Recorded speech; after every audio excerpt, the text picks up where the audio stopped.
Falcon 3.0. It's not a game about flying jets. It's a game about intelligent application of real-world tactics and skills in a harsh combat environment. It demands skill and discipline and a firm understanding of some combat axioms that have been learned the hard way over a lot of years. In the next hour, you'll be taking part in Fighter Air Combat Trainer, a series of lesson plans taught by a pro. They're designed to teach you how to maneuver your jet in a visual environment. So grab your manual and your joystick and pay attention to this guy. He knows what he's talking about. Okay, we've got a pair we're engaging on the nose. Nothing good will happen to you without detecting the bandit. Okay, there's one to my right, one to my left. 4-0, Tally. I'm taking the guy on the left. Tally.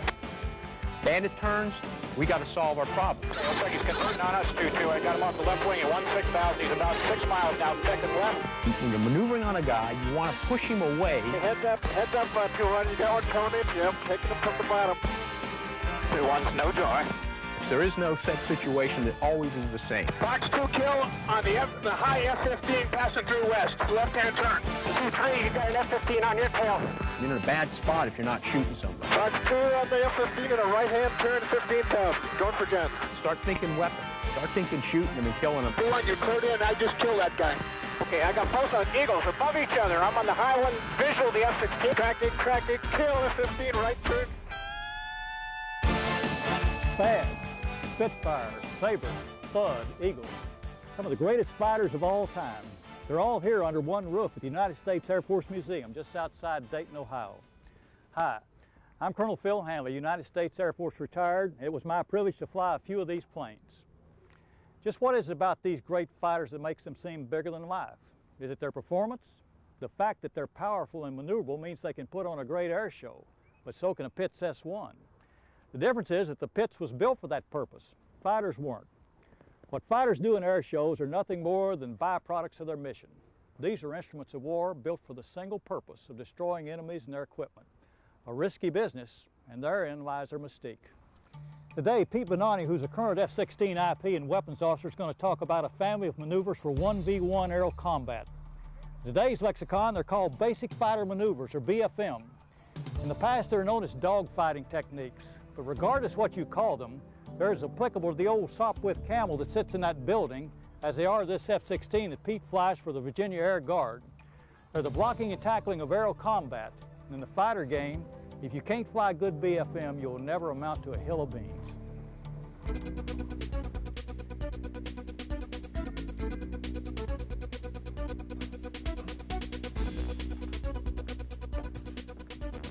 Hi, I'm Pete Bonanni, and I'm here to talk to you today about air combat. Air combat, as you know, is a broad subject encompassing 1 versus 1 maneuvering, to 2 versus many maneuvering, to 4 versus many, to all the air-to-ground subjects like Maverick employment, LGB employment, etc. What we're here today, though, to do is to talk about 1 versus 1 maneuvering. We're going to start with that building block and focus on 1 versus 1 maneuvering. Before we start into our subject matter, we'd like to talk about the objective of this whole academic presentation, and those objectives are contained in what we call DLOs, or Desired Learning Objectives. Okay, the Desired Learning Objectives for this presentation are 1, to be familiar with or get familiar with the terms, okay, terms and definitions of 1 versus 1 air combat. The second Desired Learning Objective is to be able to kill and survive in a 1 versus 1 scenario. A fighter pilot has one objective out there, that is to kill the enemy, destroy the enemy, and survive. So that's the second Desired Learning Objective. Okay, to get to the first learning objective, we have a lot of terms and definitions that you need to understand in order to cover 1 versus 1 maneuvering. And most of them have to do with geometry or angular relationships between aircraft. There's basically 3 different types of geometry. There's positional geometry, attack geometry, and the weapons envelope. Okay, so we're going to talk about all 3 of these. The first is positional geometry, which very specifically is the angular relationship between 2 aircraft out there in the environment. In positional geometry, you have 3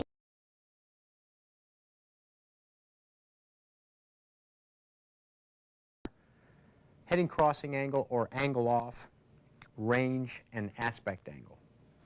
Okay, the first of these is angle off, which we also use the term heading crossing angle to describe.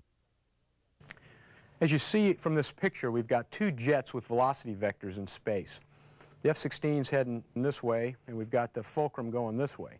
The difference, the angular difference between their headings, measured in degrees, is what we call angle off. Okay, the second term is range. It's fairly simple also. It's just the distance between two targets. Normally fighter pilots talk in range in terms of nautical miles, okay, which is 6,000 feet. So it's outside of 6,000 feet, you talk nautical miles in tenths. Inside 6,000 feet, you talk in terms of feet. So for range, it's just, again, the straight line measurement distance between two aircraft here. The next term for positional geometry is aspect angle.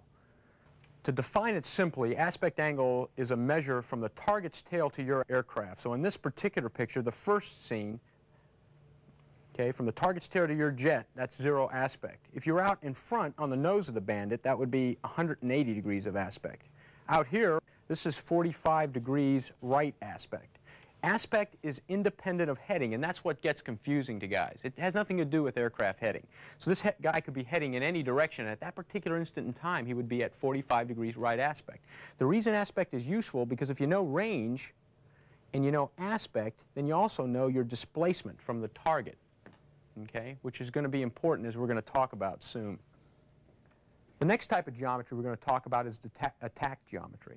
Attack geometry is a pursuit course that you take when you start behind the Bandit and start an attack. Okay, you have 3 different options you can take as you attack a target. You can go lag pursuit, or put your nose behind the Bandit. You can go pure pursuit, put your nose on the Bandit, or you can go lead pursuit, put your nose out in front of the Bandit. Here's a Falcon scene of a lag pursuit course. As you can see, the flight path marker, or the velocity vector of the aircraft through the sky, is behind this turning Bandit. So this is a lag pursuit course.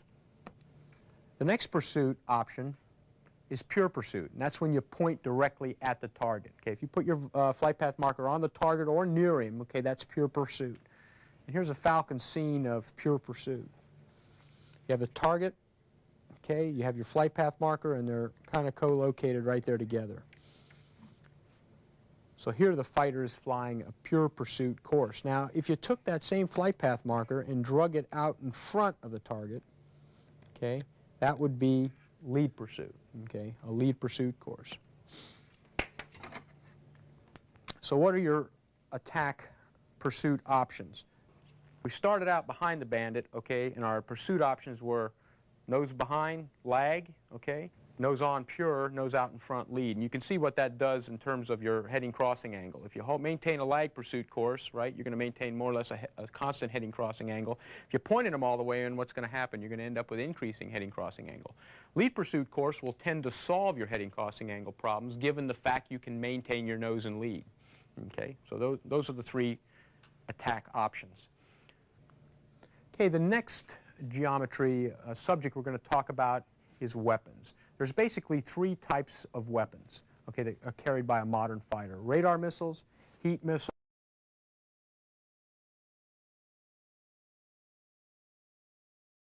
category of missiles, and we'll look at the weapons envelope. The weapons envelope is just this area around the tools and the gun, okay? Radar missiles and heat missiles we'll just put in one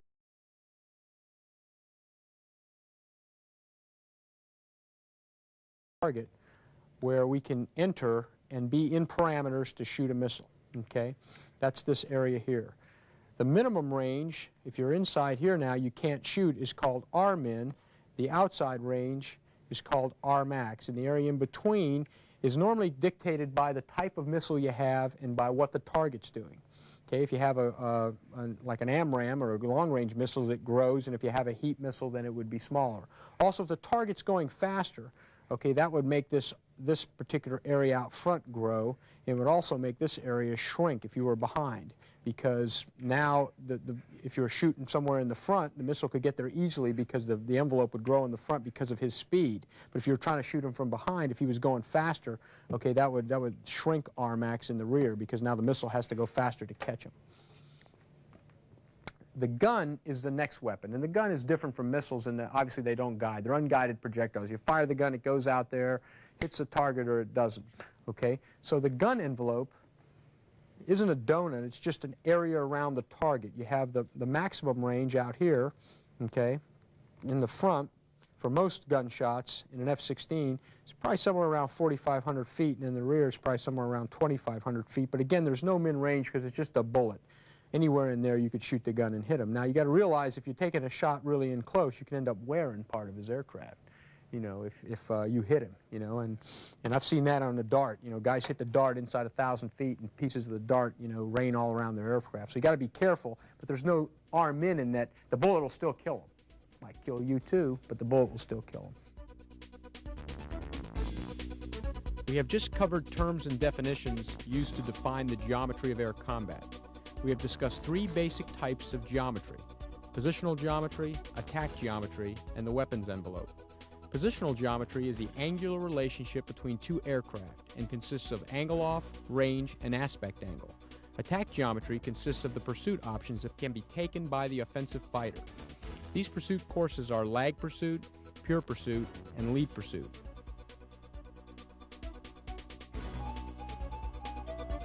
Even 75 years since the conclusion of World War I, names such as Newport, Spad, and Fokker and von Richthofen bring back vivid images. It was the birth of fighter aviation.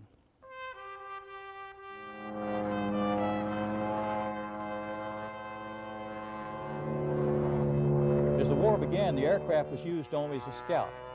Opposing pilots actually waved as they passed.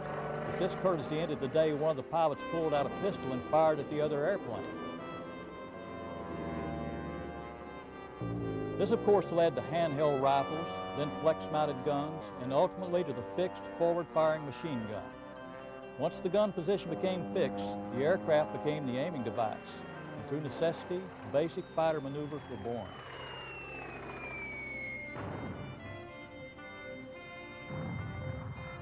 So when Pete talks about Lufberys and Immelmans, those aren't just arbitrary titles. They're the names of the men that invented the maneuvers. Finally, lest you think these crates were simple to fly, consider this aircraft, the Sopwith F-1 Camel. It's a matter of record that it shot down more enemy planes than any aircraft in the war. However, it's also a matter of record that more pilots were killed learning to fly it than died at the hands of the enemy.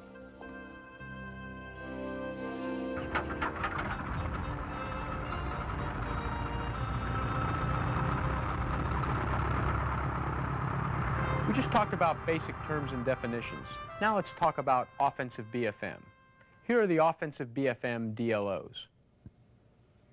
Given an initial position of advantage, okay, given you start behind the guy in an offensive position, the first objective is to maintain 3-9 line. You know, that's pretty intuitive. Okay, we start behind him, let's stay behind him. Well, what is 3-9 line? And we should define some terms. As you guys know, fighter pilots talk in clock positions. Yeah, got 12, we got 6, you know, check 6, those kind of terms. We also got 3 and 9. If you draw a line between the 3-9 line, we talk in terms of 3-9 line all the time. Is the guy in front of your 3-9 line? Is the guy behind your 3-9 line? Okay, so the DLO here is given that you start behind him, stay behind him. You know, it's a reasonable objective, you know. Okay, now once you stay behind him, shoot him. You know, you don't have to fly an air show back behind at 6 o'clock. The guy looks back, yeah, that's some good flying you're doing back there. You know, we want to make a shot. You want to get into a position and shoot a weapon. So that's the next DLO. Give it, maintain 3-9 line, then shoot. The last one is if you can't do 1 or 2, then get out of there. You know, leave, separate, because, you know, again, you know, you're in a bad spot if you're not shooting somebody. A lot of discussions. I always like to start my offensive discussions by dispelling a couple myths. Everybody wants to think in terms of, okay, the bandit does a move, okay, and I need a move. Okay, well, let me look through my cards. Okay, the bandit does a right-hand turn. Okay, 10 degrees nose low. Then I do a rat's ass shimshay. Okay, yeah, that's the counter. You know, but you really can't think in terms of a chess kind of thing. You know, where a move. Okay, then there's this perfect counter move that this doesn't work that way. It's a fluid thing where the bandit does something and now we got to always be maneuvering our nose and you know from out there flying that that's just the way it works. There is no set situation that always is the same. The other thing we have to note is that you know, BFM costs energy. When you move your nose in a fighter, it costs you energy. The two are related. The object of BFM is exchanging energy, which is aircraft altitude and airspeed. Okay, for nose position. That's what we're trying to do. We've got the jet flying along with a certain, Mach on it, certain amount of knots, smash on the jet. We've got a certain amount of altitude. Now we're going to exchange that. We're going to spend it to move the nose. Okay, it's going to cost you. Now, when you go straight, you can gain it back. But there's a relationship between the two. The other thing you have to note about BFM is it's not flown in the present. BFM is flown in the future. You don't fly to where the aircraft is. You've got to fly to where he's going. And there's some steps to flying BFM in the future. Those steps are pretty much observe the bandit, see what he's doing, predict where he's going, maneuver or fly the jet based on this prediction, and then when something changes, as it will, react to that change. So those are the steps, observe, predict, maneuver, react. And they're subliminal. I mean, they're not on the surface. You don't write those on your lineup card, go, okay, what's next, okay. Predict, look down and, oh, shoot, I dropped my lineup card. Now I'm in big trouble. No, but it's good to note that, though, that it's flown in the future and you've got to go through these steps, okay. Let's talk about BFM problems. Why? Offensive BFM, we're obviously going to talk about maneuvering the jet and those kind of things, but the reason we are is because, if we had, just don't picture a Fulcrum here, picture United Flight 232 to Denver, okay, and here we are out here in our F-16, and we look at him and we think, man, I'll take a shot at that guy. So we pull up behind him, and if he doesn't see us or react, we have no need to do any BFM, right? We don't need to do anything, right? He's flying along, we just get behind him and shoot. The reason you need to do BFM is because if instead this is not an airliner now, this is a Fulcrum, and he sees you and turns, he will create BFM problems. Instantly by me turning, you see heading crossing angle build, you see aspect changing, you see range changing. Those are the BFM problems that are created by a turn. Bandit turns, we got to solve our problem. The way we solve a problem is we turn. Bandit turns, we turn. Okay? How do you turn? There's two things. It's how you turn and when you turn that count, as you know from flying. You can go, okay, Pete said to turn, and I've seen this. I've seen this burn in JP4. I've seen it in simulation. I've seen it everywhere. A guy says, ready, go. He turns, and if you don't turn at the right place, if you just say, okay, turn. Oh, man, that didn't quite work. Yeah. I knew I should have stayed awake past just the turn part. So we're going to teach you, kind of how, not only, how to turn, but when to turn. But first, let's talk about turns themselves, because turns are important. If you're not at corner airspeed, the turn dynamics are quite different. What corner airspeed is this airspeed in the jet where you can turn the quickest, tightest turn. Okay, in an F-16, that's about 440 knots. Okay. Turns have two things associated with them. They have rate, that's how fast you move the nose. They have radius, or how tight the turn is. Those two things. I thought it'd be interesting to take a look at Falcon to show you the effects of one aircraft pulling about 6 to 7 Gs at 450 knots. That's right at corner, right? Okay, you started the turn right here. He ended it right there. And you could take a look at, again, his rate and radius as he makes the turn.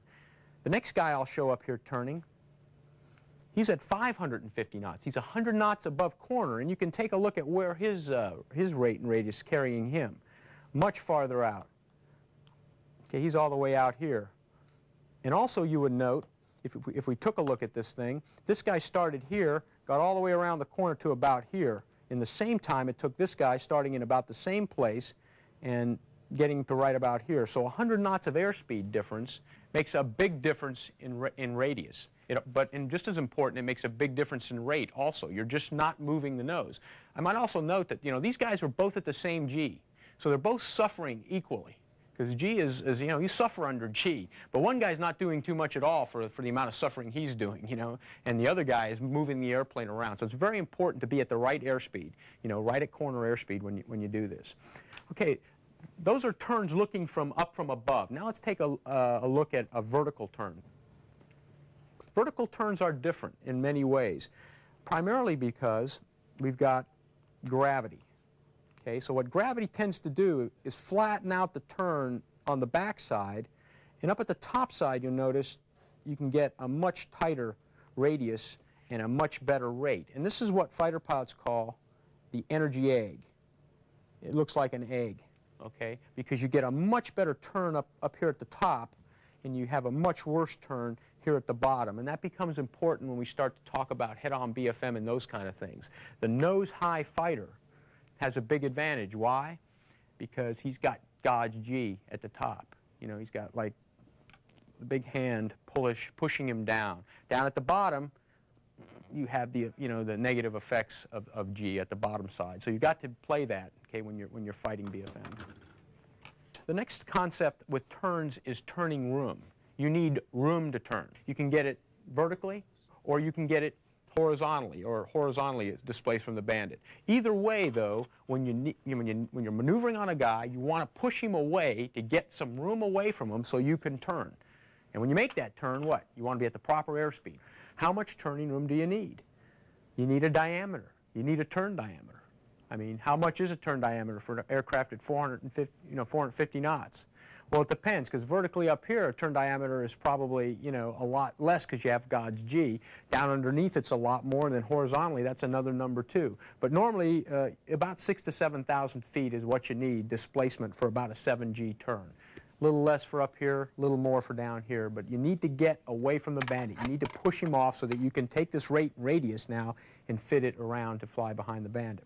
Okay, let's take a look at two targets in offensive BFM setup where the bandit starts out at 2 nautical miles or outside your turn circle. You're going to see the fulcrum go into a hard left-hand turn and essentially meet the F-16 in the front. There's really not much this guy can do. Even if he went straight, it wouldn't matter. This guy could pull around and meet him in the front quarter. Because why? This pass started at 2 nautical miles. Okay, this fulcrum was only pulling 7 Gs, but he can meet him in the front even at 7 Gs. Well, let's take a look at another Falcon view. This is the exact same setup, but now you can see it from a different view to help reinforce it. You jump this guy, you see this turn, you're watching him, and you start seeing the front part of his airplane. What happened? You started outside his turn circle, okay, and there you have a front quarter pass from this, okay. So it's important to ask yourself the question. When I start a fight, I kind of start jumping this guy, and I ask myself this question: self, am I inside or outside his turn circle? Is his present turn rate going to cause a front quarter pass? If his present turn rate is going to cause a front quarter pass, I'm outside his turn circle. So what should I do different if I start outside his turn circle? Don't go for turning room, okay? Don't go for turning room. Why? Because it's not going to work. It's just not going to work. If you go up, you might give him turning room. So if you start seeing the front, start thinking weapons. Start thinking shooting him and killing him in the front with a weapon, because there's nothing else you really can do.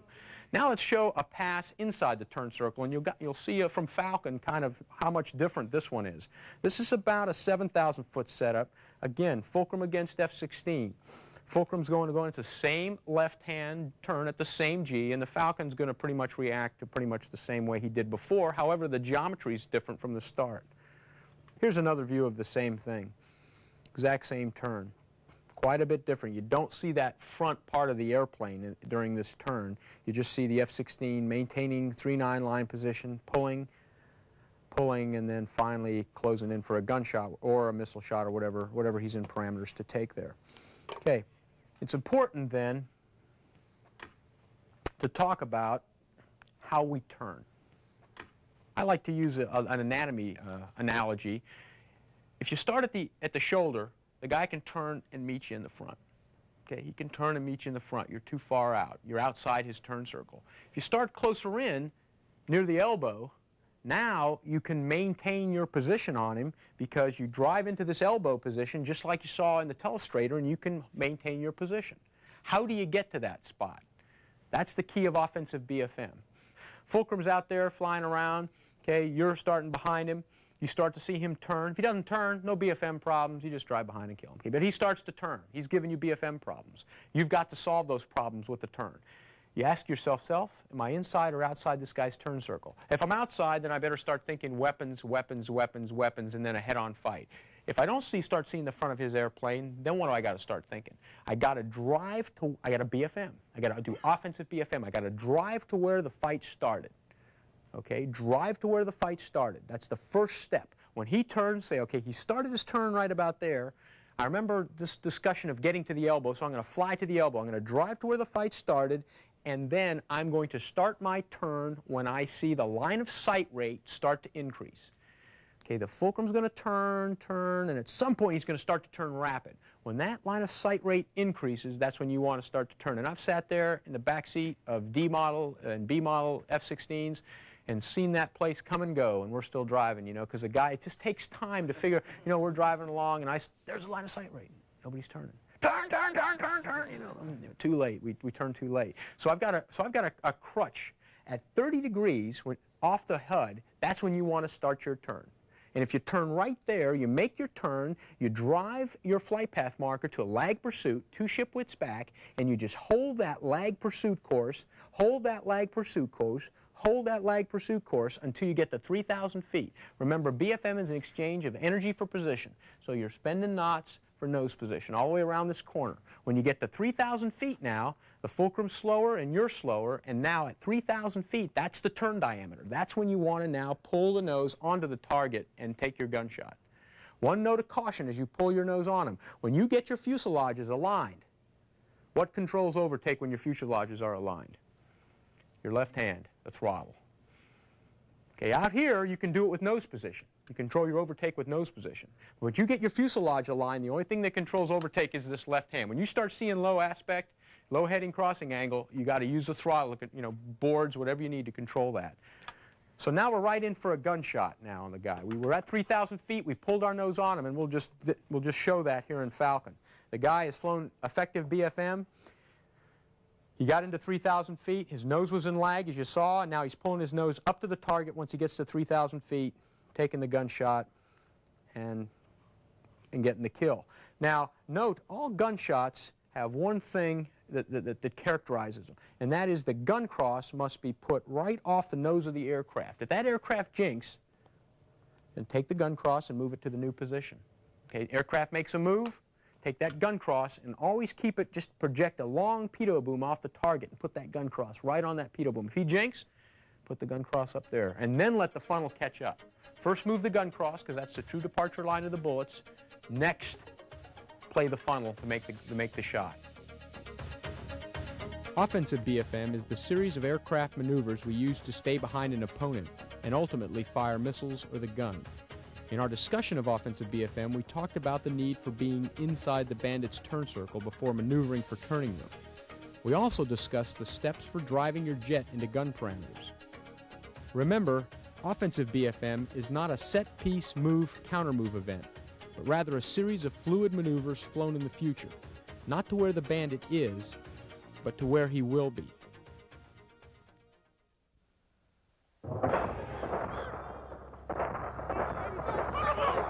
Over half a century ago, Winston Churchill told an anxious nation that they would fight the Germans on the beaches, the landing grounds, the fields, and the streets. But in the dark summer of 1940, the Brits didn't fight them in any of those places. They fought them in the skies, and in doing so created perhaps the greatest fighter matchup of all time. The Mark V Spitfire and this aircraft, the legendary ME-109. The Spit was a little faster, but the 109 could outclimb it and had a higher ceiling. Luftwaffe pilots tended to think that Spit could outturn them, but RAF pilots who flew a captured 109 disagreed. One clear advantage of the 109 was its fuel-injected engine that allowed it to maneuver under negative G. The Rolls-Royce in the Spit was carbureted. Which was the better plane? You can make credible arguments either way. But the bottom line is that a handful of British fighter pilots stood off the Luftwaffe long enough that Hitler lost interest in the cross-channel invasion and attempted instead to go to Moscow in the winter. A fateful mistake.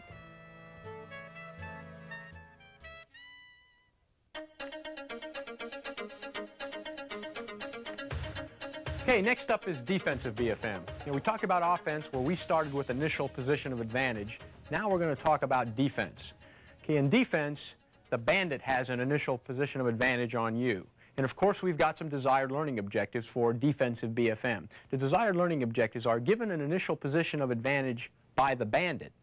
The first objective is to defeat all missile and gun attacks. If there's a missile in the air, then we quit fighting the bandit. We start fighting the missile or the gun, okay? Because there's no need to worry about the bandit if you're, you know, cockpit fills with hair, teeth, and eyeballs, you know, and they're not in the proper lineup, you know. So we've got to fight anything in the air first, okay? Next, we've got to create BFM problems for the Bandit. You know, he just did some turns and created some BFM problems for us, so now we're going to try to create some BFM problems for him. Okay, then when the Bandit BFMs, we're going to take away his turning room, if we can, or, you know, kill him. Or if we can't do that, we're going to try to get out of the fight, separate. Okay, extend, get energy, or get all the way out of the fight and separate. Okay, so those are the DLOs for defensive BFM. Nothing good will happen to you without detecting the Bandit. There's 3 ways to detect bandits, basically. You can do it on radar, which we're not going to talk about in this particular block of instruction. You can do it with threat warning system, and the other way is visually. First, the way we're going to talk about is threat warning system. You see Falcon here, a Falcon cockpit shot. It looks similar to the A model or a C model F-16. You've got now a Bandit at 6 o'clock showing up on the threat warning system. So that's one of the ways you get him on threat warning. And you might say, well, that's not a great way, but it's better than, you know, better than not detecting him at all and end up getting ambushed. Okay, so that you need him to detect him. The other way to do it is visually. Here we have a guy driving along, and we've got a Bandit at deep 6 o'clock, so visually is the other way. Now, could you see this guy if he didn't have his radar on, looking from that shot? Probably not, but you know, your wingman, that's why you have wingman, because, you know, he can see more plan for him. You know, a needle-nosed target is a tough target to pick up at your 6 o'clock because there's just not much to see. But a wingman looking back will be able to, you know, see that vertical stabilizer and see some plan for him, so the wingman might be calling you to turn. Okay. So visual is the other way. Okay, we talked about a Bandit, right, that started 2 miles out in front of you, you know, and he made this defensive turn. You know, we can do the same thing to him. We detect a guy farther enough back, we need to turn hard to meet him in the front. How do you do a defensive turn? When you detect somebody's behind you, you just take your lift vector, okay, roll the jet, put your lift vector right on the target. Okay, the lift vector comes straight out the top of the airplane, okay? And you take that lift vector, you put it right on the target, and you pull. Hopefully, you will get a front quarter pass out of it if the fight started with a Bandit outside your turn circle. Let's take a look at that in Falcon. Here's the F-16, 01 out front, Fulcrum behind. Okay, and again, you've got this long-range setup, this 2-mile setup, and you can see the effect of the turn. Just a good, hard F-16 turn at corner velocity, bang, a head-on BFM pass rather than a guy staying behind you, okay? Let's take a different view of that same maneuver. You're driving around, see the Bandit behind you, put your lift vector right on him. Here's about a good 7G lift vector on pull. You notice his lift vector is right on him the whole time, and then you get a high line of sight rate pass, a high angle pass at end game. Okay. What happens when the Bandit doesn't start at 2 miles? And we started with the easy one. Guys at 2 miles, you pull, bang. And I know what you're thinking, because I look out there when I've taught this course for lots of years, and I look out at the guys, and I know they're waiting for me to tell them the maneuver. They're thinking, there's a maneuver. And if I learn it, then I'll know what to do, because I've seen the movie. I mean, there's a movie out, right? And there's a guy playing it that doesn't mind, you know, getting makeup and having his eyebrows plucked and stuff. And that guy, you know, he did this maneuver, and guess what? Guy flew out in front of him. There ain't no such maneuver. Okay, I'm just here to tell you there ain't no such maneuver. If a guy starts, a good guy, let me tell you how good. You against your clone. I always like to talk in terms of you against your clone. Your clone starts back behind you at 6,000 feet. You do the perfect move, right? You already learned that. Lift vector on, corner velocity, pull. Your clone does everything right. What's going to happen? Your clone's going to be in your chili in no time, right? If he makes no mistakes, he's in your, there is no move. You know, you can't, I wish I could tell you that there was some move you could do, there isn't. So all you can do is put your lift vector on the guy when he starts inside the turn circle. The sooner you start this turn, right, the better, because you'll get more BFM problems for him if you get it going soon. So don't delay doing, you know, something creative. Because usually getting creative doesn't help you. You just look back and go, oh, there's a guy behind me. Pull, pull, pull, pull, right at corner, right at corner. Check your airspeed in my corner. Keep pulling, and then you wait for him to do something wrong. Okay, if he turns too late, he could get stuck in deep lag, right? You can just keep this turn coming and keep his nose stuck to lag. If he turns too early, he doesn't drive to the elbow, right? He starts to go to lead pursuit out at 5,000 feet. When a guy does that to me, I go, great. All I got to do now is do what? Defend against the gunshot. Okay? All I got to do is defend against the gunshot. But if he does the perfect move, all you're going to buy is time. Now you may say that, oh, that's not worth a shit, you know, I'm buying time. I mean, but that's what you want to do, because even if it's real and a guy's back behind you, you do want to buy time because things can go wrong, right? A rattlesnake could, you know, jump up and, you know, bite him in the throat or something from his cockpit. No, but a lot of things can go wrong is what I'm saying. So you just got to buy yourself time and live as long as you can, because maybe somebody will come in and help you or something.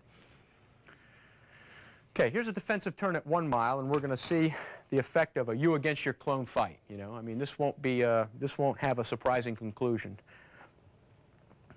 Your clone comes in a fulcrum. You're in an F-16. You're doing everything right. You're pulling your lift vector right on him, and you know, it doesn't have a real happy ending, as you can see there. You know, missile defense. Okay, anytime you see a missile in the air, that was our first DLO, right? If a missile was in the air, we're going to defend against it. Okay, we got to do that. You fight missiles with aspect. That's how you fight a missile, with aspect. And what I mean by fight missiles with aspect is you put them on the beam. Okay, you put them at 9 o'clock, you put them at 3 o'clock. That's how you fight a missile. We have a telestrator shot of a missile attack and a correct response of a guy taking the missile and putting it on the beam. Missile's in flight. Falcon's in a right-hand turn. Falcon turns, puts the missile on the beam, and he gets lucky. Okay, the missile doesn't hit him.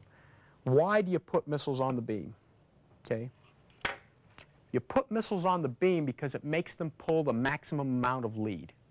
Okay, what missiles do is they come off the rail and they zero out their line of sight rate. They pull lead pursuit so that they can get to you faster. Why do they want to get to you faster? Well, it isn't meanness, you know, because they feel they'll kill you no matter what. They want to get to you faster because then they can get there with the rocket motor burning. So when you maneuver, they've got energy, right? All maneuvering in the air costs energy. You spend energy. Missiles spend energy too. If you can get that rocket motor to burn out and you make a move, the missile is not going to be able to maneuver very well. I mean, one turn and, you know, and it'll run out of steam. So that's why you want to do that. Fight missiles with aspect. Put them on the beam. Okay, gunshots. For a guy to kill you with a gun, he needs to solve 3 problems. Or for you to kill somebody with a gun, you need to be in range. You need to have your nose in lead pursuit. Why? Because it's just like Kentucky windage on a, you know, shooting a duck. You know, you got to shoot out in front because you've got a projectile with a fine, you know, time of flight, essentially. It takes time to get there. And you need to be in plane.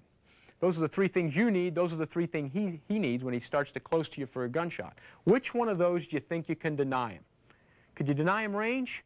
No, because, you know, we just did our best turn, right? And he came right into, he got right in on us.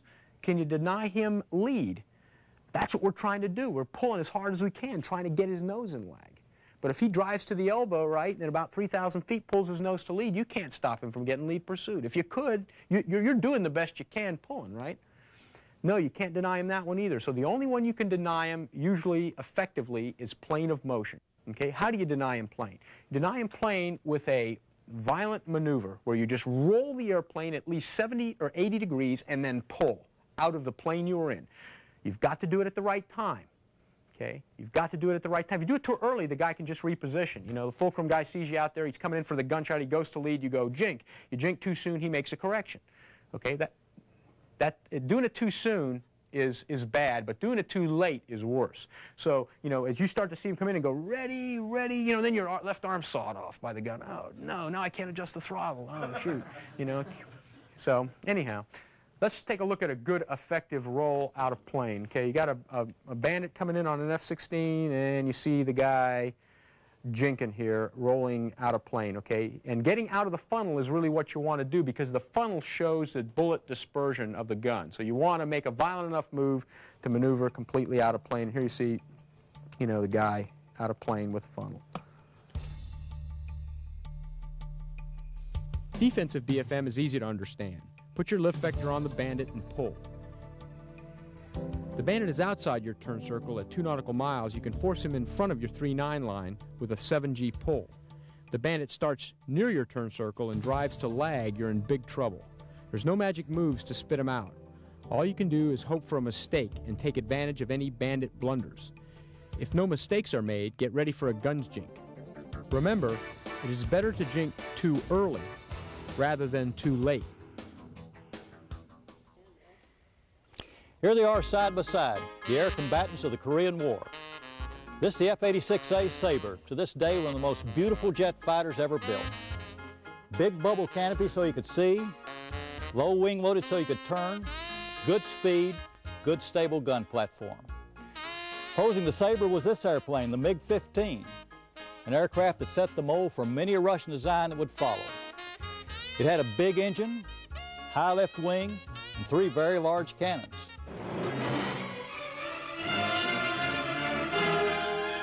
Now for MiG Alley. The end result was that this relatively unsophisticated fighter could outturn, outclimb, and out-accelerate the Sabre. The matchup was a blowout, over 10-1 for the 86, mostly because of the skills of the Sabre pilots. Missiles weren't around then, so there were no BVR engagements.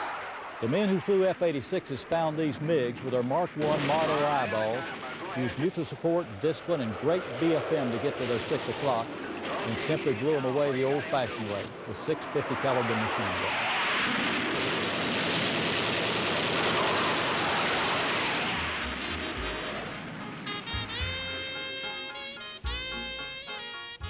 We've just talked about defensive BFM. Now let's talk about head-on BFM. Here are the head-on BFM DLOs. Given a head-on pass, okay, given a head-on position on the bandit, first thing is to kill the bandit, okay? Employ weapons if you can. Next is to BFM and gain 3-9 line position on the bandit. Okay, that's the next thing we'd like to do. Given we can't kill him at the pass or whatever, do some BFM and gain 3-9 line. The next thing, or the last thing, the last DLO is, if you can't do those two, leave. Okay, and you notice that's a recurring theme. You know, if you can't really do the objectives, okay? We start talking about head-on BFM. We talked earlier about how we exchanged P sub S energy for position. Here's my knots, I want position. Well, here's the thing you're going to have to ask yourself. When you pass a guy like this, it took a lot of BFM when you started behind him, and it took a lot of energy to kill him. Well, you can imagine now when you start like this how much time and energy it's going to take. Okay, this is a 1v1 BFM discussion, so we're not talking about time. Time is tactics. You can think of time as tactics. We're not going to talk about tactics. We're just going to talk about, now, okay, we're committed to fight, so we're going to fight. But I will throw out, though, when you pass a guy head on, you've got to think very seriously that, do I really want to fight this guy or not? Because it's going to take a lot of time to kill him. Now, you may not have a choice, right? You may be defending something or someone, in which case now the tactical choice is made. You've got to turn and fight. You've got an AWACS back there. So there may be a tactical reason, you know, why you have to turn and fight. But you really got to ask yourself, it's going to take a lot of energy to do this, okay? A fighter pilot, when he gets in a fight, has got to think in terms of his escape window. And I'll just bring this out briefly now. An escape window, I always think in terms of an escape window, my safe path out of the fight. If I jump a guy and I'm 2 miles back and he doesn't see me, I have a huge escape window. At any time I can take my jet, fly through that window, and get out of this fight, okay? The window's huge when you end up in a fight. You know, I like to draw a window just to show you the effects. If you start behind a bandit that doesn't see you, that window's huge. Okay? If you start head-on a bandit, okay, that escape window's still big. We can fly our jet whoosh right out that window and get away. Okay? Once you start this turning fight, once you start this groveling, okay, once the spaghetti starts to spread all over the place, all over the sky, that window closes down, and it closes down rapidly, because as you expend energy, the window closes. As you turn, every 90 degrees you turn, your situation awareness goes down of what's going on around you. Okay, if you're fighting this one guy and you're in this food fight with him going round and around, you don't know what's going on around you. You're just fighting this one guy. As your situation goes down, as your energy goes down, your escape window closes down. Your chance to get out of the fight, you lose that chance to get out of the fight. Okay. So now we've got several choices when we go out and pass this guy and we're committed to fight. Let's talk about some terms and definitions here of a head-on pass. Here we're going to show a one-circle fight, because you always hear in head-on, one circle, two circle, those kind of things. Here we have a one-circle fight because what happens is both targets turn and their circle is on the same side. You had a fulcrum turning right, an F-16's turning left. This is what we call a one-circle fight because the radiuses are on the same side. Okay, that's a one-circle fight. Okay. If there's a one-circle fight, then there's got to be a two-circle fight, of course. And what happens there is both both guys turn into each other. They both make, like, on a left-to-left pass, they both turn left. And you can see that here on the telestrator also. Fulcrum versus Falcon. You're going to pass head-on again, and both guys will turn, looks like, left. What happens here is you've got two circles. Okay? That's a two-circle fight. Let's talk about why you'd want to do one or the other. You'll notice in the one-circle fight, when this guy turned this way, it ended up being a much tighter, you had one guy turning like that and the other guy, turning the same way. You end up with this range being a lot tighter. In a two-circle fight, as they come together, this range that you come head-to-head is a lot greater, okay? So what tactical implication does that have? Well, if you're fighting, let's say you ran out of missiles, and you're fighting a guy that still has missiles, heat missiles, and you probably want to try to fight a one-circle fight against that guy. You probably want to jam. You probably want to get inside arm in, right, and stay there. Boy, I don't want to get outside arm in on this guy because I ain't got a missile. All I got's a gun. There's no arm in for a gun. I want to get inside his arm in for his missile and stay there. The same thing will happen to an airplane that doesn't have a head-on, shooting capability. Like if you fight a, a MiG-17, MiG-19, guy can't shoot you in the face, he's probably going to want to take you one circle. He's going to want to take you one circle because he can jam your missile. Okay, two-circle fight, just realize you're fighting a fulcrum and the fight goes two-circle. What's going to happen here? You're both going to have a shot opportunity here, so you got to be careful. Got to be careful in here. He can shoot you also. So a two-circle fight basically gives you more room away from the guy. The other option we have is to go, we can go flat, one circle, two circle, we can go vertical, right? We can go into the vertical. Normally a vertical move in an F-16 is never done at the initial pass. It's usually done after we turn one way or the other. And most all fights are two-circle fights because we do want an opportunity to shoot them with the mic. We pass, we want to turn, try to get around and take a shot at them with the mic.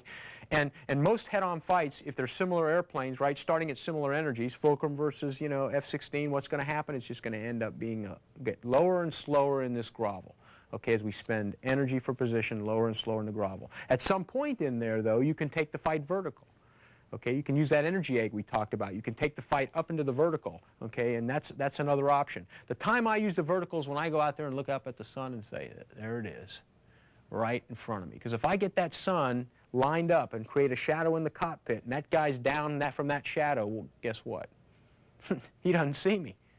He doesn't see me. I'm in the sun. Anytime I line that bandit up with the shadows, if I see that high sun, that is one time I'll go up. Most times I don't go up. Because if you go up, you got that cold blue sky and the missile. You're a hot target among that cold blue sky, so I don't like to go up. Normally I'll keep the fight two-circle. To review, a fighter pilot has several options during a head-on pass. The first and foremost option is to take a shot, if you can, at the bandit. If the bandit doesn't blow up, you should think carefully about your escape window. The ability to leave the fight is biggest right at the pass. If you decide to turn, you can turn away from the bandit or into the bandit. Depending on which way the bandit turns, this will cause a one-circle or two-circle fight. A two-circle fight will give you, and possibly the bandit, a better chance at a head-on missile attack. A one-circle fight will tend to jam both fighters inside minimum range for a heat missile shot. Remember, it will normally require a lot of energy to convert a head-on pass into a shot.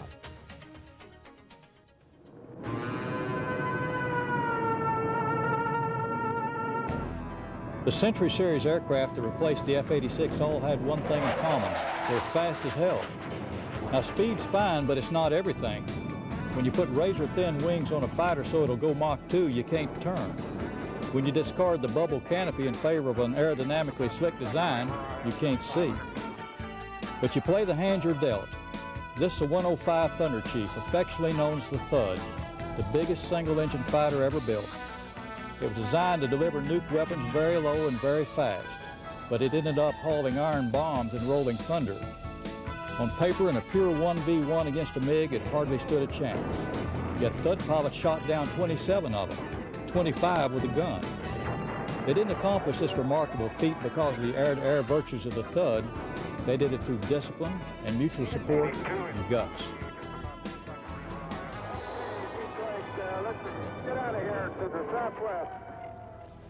It's been said that the really great fighter pilots possess three traits: hands, head, and heart. So if you ever find yourself searching for that intangible definition of heart, think of the guys that flew Silver Thuds downtown to the city on the river. a destination from which many of them would never return.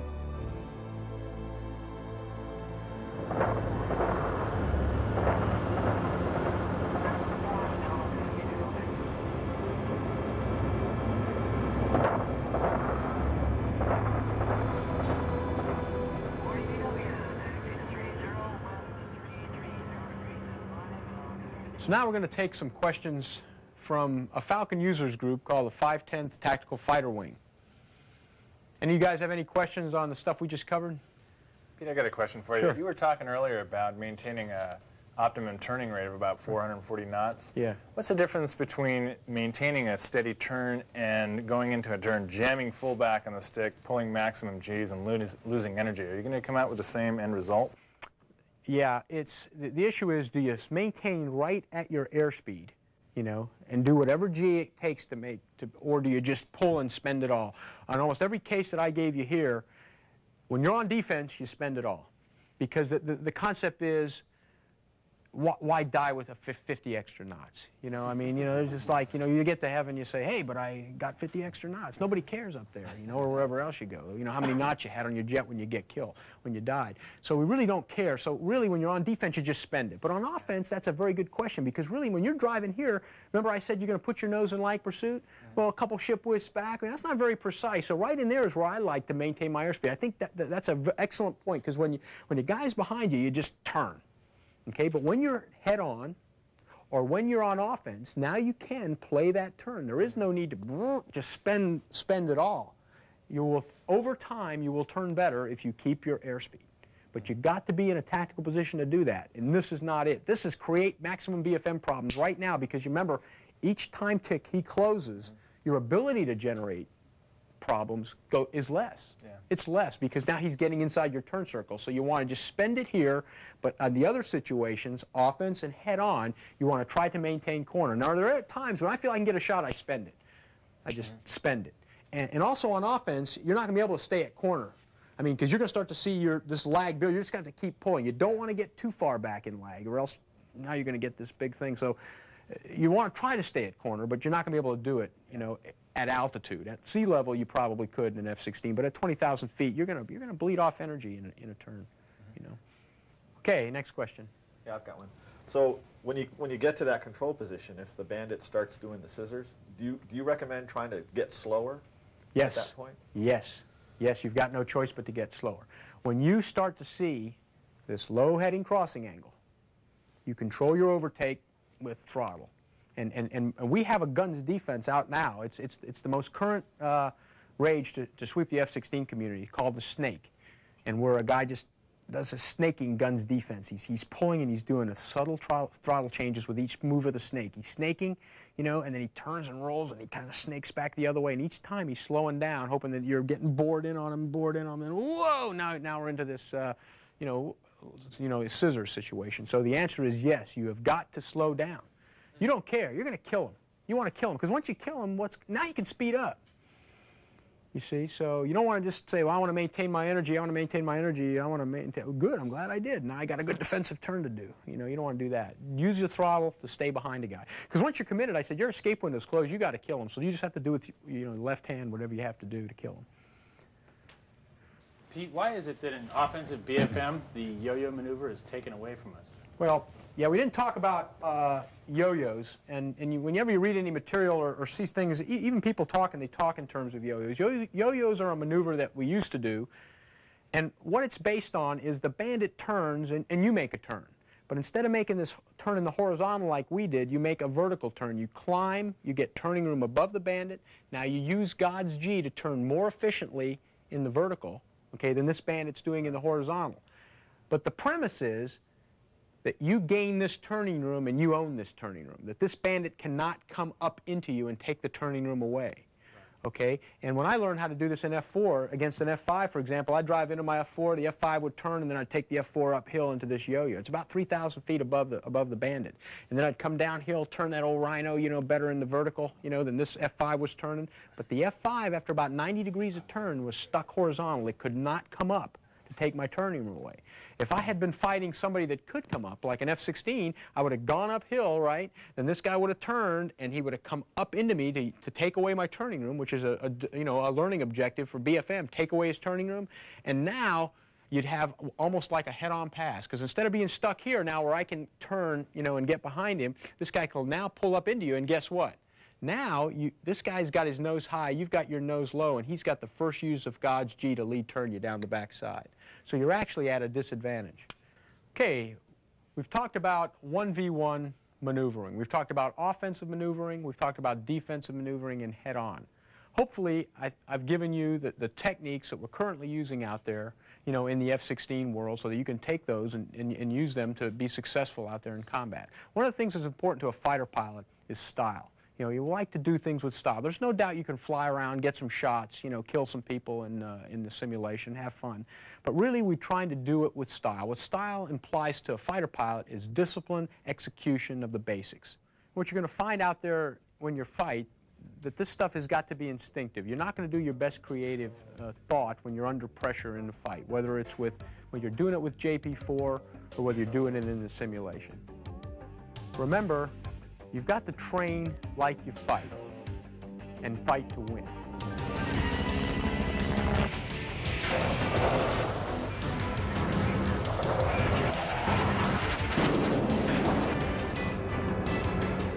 A lot of people who watched the Gulf War on TV concluded it was technology alone that carried the day. Oh yeah? What about this A-10, affectionately known as the Warthog? A plane so slow it's been referred to as like flying your own crop duster with a gun. But in the hands of capable pilots that use mutual support and discipline and the ability to strafe over 90% with a 30-millimeter Gatling gun, it literally ripped the guts out of Iraqi's armor. But that was air to mud. What about air to air? The F-15 Eagles blitzed the Iraqi Air Force 31 zip. Now the F-15 is a great air superiority fighter, but let me tell you, a MiG-29 is no slouch. The truth of the matter is, we could have done it with these planes, or F-18s, or we could have traded equipment for that matter. It wouldn't have made a difference. By all indications, the F-22 that's coming online is a marvel. But you can rest assured that someday, somewhere, someone's going to step up with a worthy opponent. Years ago, the great World War II ace Adolf Galland wrote, "Only the spirit of attack born in a brave heart will bring success to any fighter, no matter how highly developed it may be." That's still true today. For in the fighter game, Lockheed and GD and Mac Air build great airplanes, but men still win wars. 2-1 copies, 24510, no join. Okay, we've got a pair, we're engaging on the nose. Copy 18, same direction. Okay, there's one to my right, one to my left. 4-0 Tally, I'm taking the guy on the left. Tally. I got a contact 42 on his contact, 44 left for 6. Contact hard. Okay, looks like he's converting on us, 2-2. I got him off the left wing at 16,000. He's about 6 miles now, second left. I got the Eagle going up. Disregard, disregard. Target is friendly. 6 is clear. I got an Eagle belly up to 2-1. 2-3. Confirm you're engaged. Coming uphill on an Eagle. 2-4 engaged. Yeah, we're engaged. After that, we're directly above you, coming back to the west. 2-2. Heads up. We're above the fight. 2-1. Directly above you now, 2-2. Humphrey, can you take that guy? Can you take him? 2-2. Fox 2. Fox 2 on the Eagle, passing through north. Okay, heads up, 2-1. You got one coming in? Yep, taking it from the bottom. 2-1, no joy. Break right, 2-1 or 2-2. 2-1, breaking right. Okay.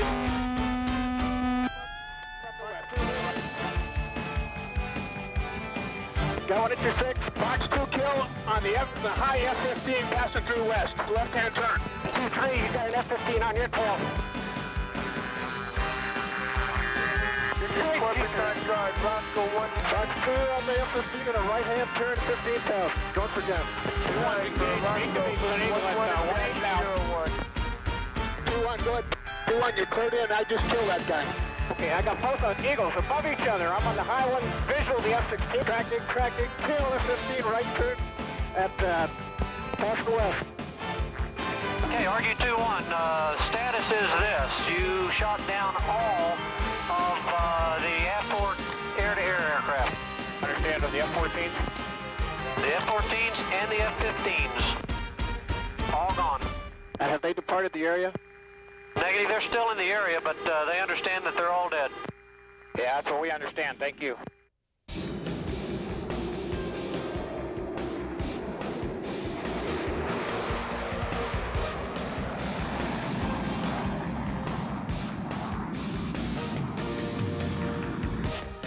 Get it, lock him up. Lock him up. Hey, shoot him, 5-2. One mark. Good kill, good kill. Thrustmaster's F-16C cockpit environment, equipped with all the gear you need to feel the excitement. Fully functional 64-switch control panels, mil-spec strain gauge stick, and F-16C throttle. With Thrustmaster controls and your favorite sim, turn your den into a furball you'll never forget. The Mark II WCS, FCS, and rudder control system. No matter which Thrustmaster equipment you choose, you'll experience more realism, more control, more kills. After all, the ultimate test is to stay alive.